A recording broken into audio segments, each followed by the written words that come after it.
1 በክርስቶስ ለብሰው ኢሳይያስ 61:10 በእግዚአብሔር እጅግ ደስ ይለኛል፣ ነፍሴ በአምላኬ ሐሴት ታደርጋለች።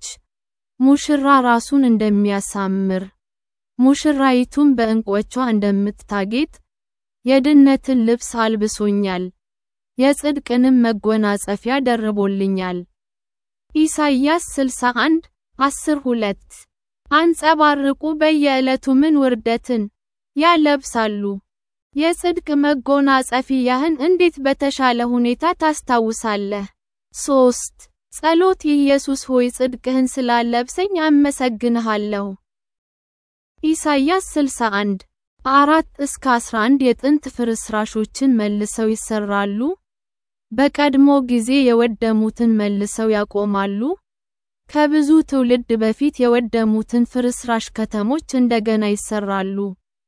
መጻተኞች የበግ መንጎቻችሁን ያግዳሉ፣ ባዕዳን በእርሻችሁና በወይን ተክል ቦታችሁ ላይ ይሰሩላችኋል።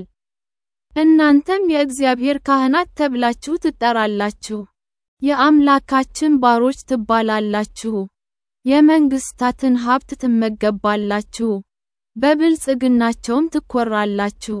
ሕዝቤ በኀፍረታቸው ፈንታ እጥፍ ይቀበላሉ፣ በውርደታቸው ፈንታ በርስታቸው ደስ ይላቸዋል፣ የምድራቸውንም እጥፍ ርስት ይወርሳሉ። ዘላለማዊ ደስታም የእነርሱ ይሆናል። እኔ እግዚአብሔር ፍትህን ስለምወድድ ዝርፊያንና በደልን እጠላለሁ፣ በታማኝነቴም የሚገባቸውን እሰጣቸዋለሁ፣ ከእነርሱም ጋር የዘላለም ኪዳን አደርጋለሁ። ዘሮቻቸው በመንግስታት ልጆቻቸውም በሕዝቦች ዘንድ የታወቁ ይሆናሉ። የሚያዩአቸውም ሁሉ እግዚአብሔር የባረካቸው ሕዝብ እንደሆኑ ያውቃሉ። በእግዚአብሔር እጅግ ደስ ይለኛል፣ ነፍሴ በአምላኬ ሐሴት ታደርጋለች።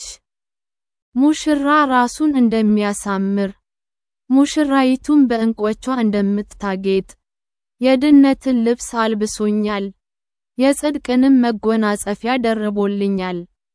ምድር ቡቃያ እንደምታበቅል የተክል ቦታ ችግኝ እንደሚያፈላ ጌታ እግዚአብሔርም በመንግስታት ሁሉ ፊት ጽድቅንና ምስጋናን ያበቅላል።